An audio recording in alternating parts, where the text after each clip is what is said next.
So in this video, we're going to look at how to make the Alpine stitch, which is a beautiful textured stitch that uses front post stitches.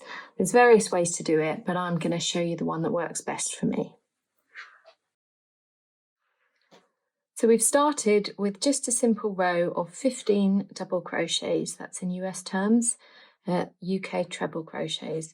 I like to work with an odd number of stitches when I'm working Alpine stitch, just because it helps the pattern sit better, and as I work you'll see what I mean. So the first row I've worked my double crochet, then the second row all I'm going to do is work a row of single crochet into the double crochet. So I chain one. None of the turning chains are going to count as stitches, so I'm going to do a chain one turning chain for the single crochet rows, and then I'm going to do a chain two turning chain for the double crochet rows. So I'm just going to quickly work a single crochet in each of these stitches to the end.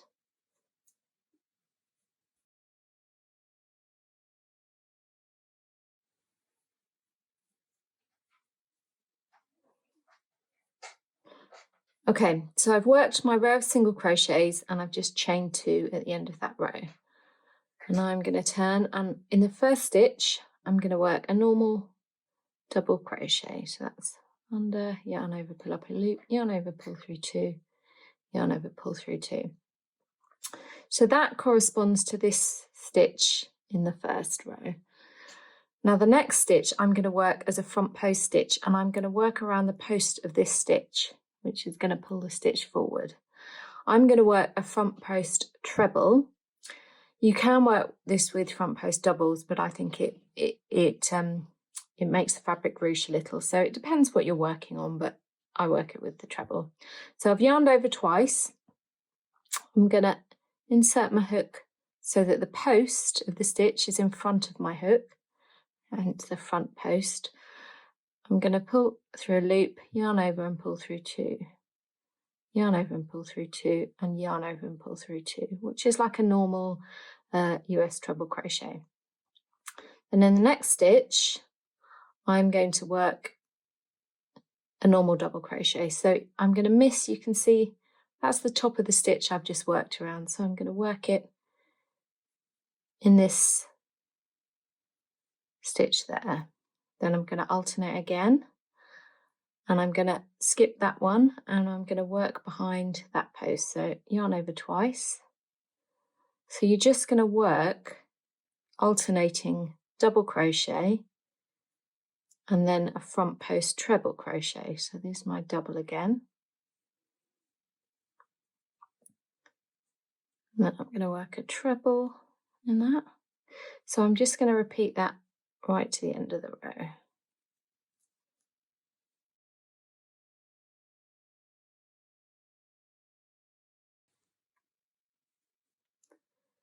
So I'm nearly at the end of the row now, and the reason I like an odd number of stitches is because you start and finish the row on the same stitch. So I started with a normal double crochet and I finished with a normal double crochet. This is the right side of my work, so if I turn it over you can see the back is much flatter. So you're always working your post stitches on the right side. So what I'm going to do now is just chain one and turn, and then I'm going to work another row of single crochet all the way across. This is it's a 4-row pattern repeat, and each alternate row is single crochet alternated with the row of double and front post treble, and it's 4-row rather than 2 because you alternate where you put the post stitches, which will become apparent when we work the next row.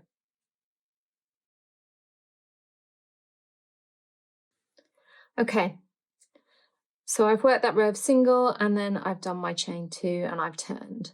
I'm using a slightly bigger hook than suited for my yarn for this tutorial, just so you can see the stitches a little bit better. So it's a little bit gappier than it may be otherwise. So I'm now going to start the row working a front post treble, and I'm going to work it into this double crochet here, which is from 2 rows down.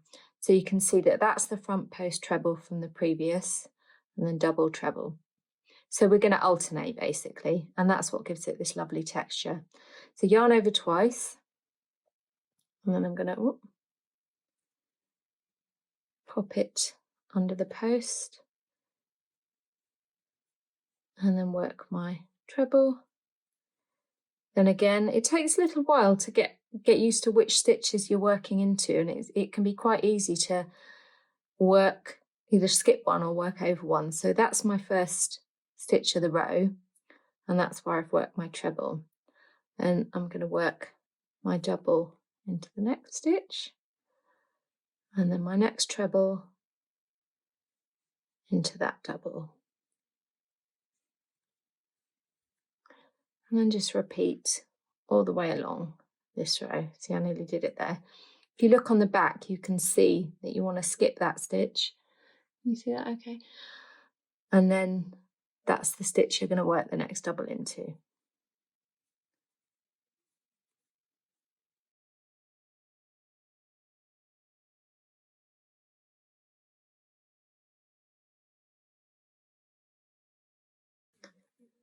So this is the bit that can get a little bit fiddly. When you're working a front post into that last stitch of the row, it can look a little bit gappy, but normally once you've worked a few rows, it kind of works out okay. So I'm just going to work another row of single crochet, which will complete my 4-row pattern repeat.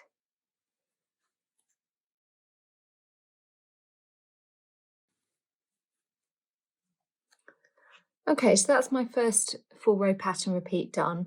Some patterns for this start with a row of single crochet rather than double.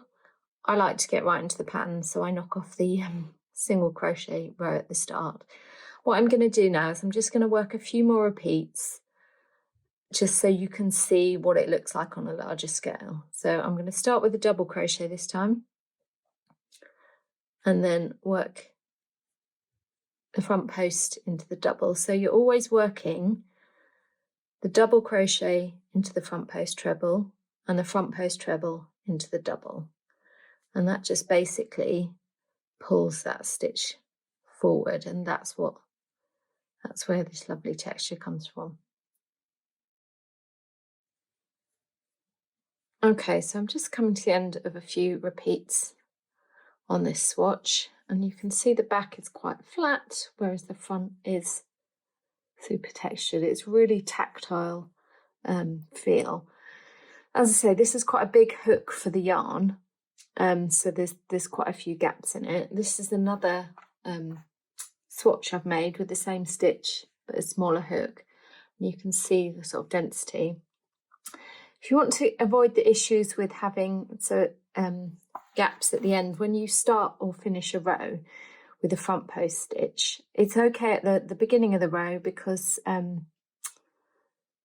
you've kind of got the turning chain to border it, but you know there is little bits of gaps. If you want to avoid that at the end of the row, instead of working the front post treble, you can work a double, and that just kind of pulls it a little bit tighter. So you can see that's what I've done. What I've done here. Hopefully you can see that all right. So yeah, I'm going to crack on with this, and I think maybe turn it into a cowl.